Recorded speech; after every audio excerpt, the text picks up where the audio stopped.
Salut les gens, le prochain film du World of DC, anciennement DCU, va sortir, Aquaman. Et donc je me suis dit, pourquoi pas vous parler de Black Manta. Donc, Black Manta est un super vilain créé par Bob Haney et Nick Cardy dans Aquaman numéro 35 en septembre 1967. C'est l'ennemi juré du super-héros Aquaman. Perso, je le connais grâce au dessin animé Young Justice. Et je l'ai même cosplayé, faut le savoir. Ses origines. Comme quasi tous les personnages, ou presque, il y a eu plusieurs origines selon les auteurs. Sa seconde origine a été donnée dans le numéro 8 de la série Aquaman de 2003. Dans cette version, le garçon qui allait devenir Black Manta était un orphelin atteint d'autisme placé à l'asile d'Arkham de Gotham City. Il se sentait à l'aise dans l'eau glacée tandis que les draps en coton étaient atrocement douloureux pour lui. Parce que les médecins d'Arkham n'arrivaient pas à le soigner, ils finirent par l'attacher à son lit. Il était fasciné par Aquaman qu'il avait vu une fois à la télévision. Une fois adulte, il concevra un costume, principalement une combinaison noire qui était en mesure de tirer des rayons destructeurs de ses yeux, et construit un submersible inspiré par les Manta. Il prit le nom de Black Manta et devint une menace pour Aquaman et Atlantis. Ses capacités.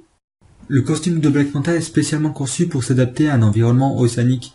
Il augmente sa résistance au froid et à la pression rencontrée en haute mer, et lui accorde ainsi une force et une endurance surhumaine, permettant à Black Manta de lever environ 5 tonnes. Et bien sûr, son costume lui accorde la capacité de respirer normalement sous l'eau.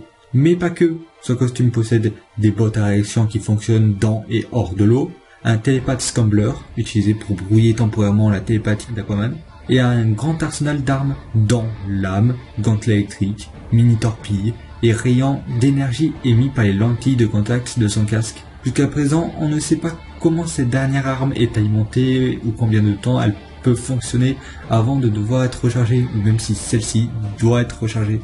Black Manta est très intelligent, a un minimum de compétences mécaniques, il est en mesure de réparer son costume, ses véhicules et ses armes, et a un certain entraînement au corps à corps.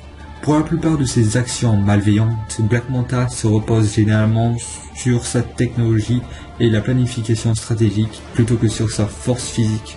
On aura pu voir ce perso à l'œuvre dans le film d'animation Aquaman de 2015, ainsi que jouable dans le jeu Injustice 2, mais on le verra surtout sous les traits de... lui... Hâte de voir ce que ça va donner. Sur ce, n'hésitez pas à liker, partager et vous abonner. C'était Nanari de Sunglass #2099. Bye les gens. C'est pour ceux qu'on l'air intelligents par hasard. Fréquenter des prairies, encore un an plus tard. À partir d'un certain nombre d'heures perdues, j'attends compensation. À force de rien faire, je vais bien tomber sur un filon. Quand ta mine d'or, ni ma pioche dans les pépites de mes pensées, serait-ce plus lourd la thune en poche? C'est une question à sous-peser. Je sais rapper comme thème, mais je préfère rapper sans thème. Puzzle, d'amant, batterie faible. Et je me suis tellement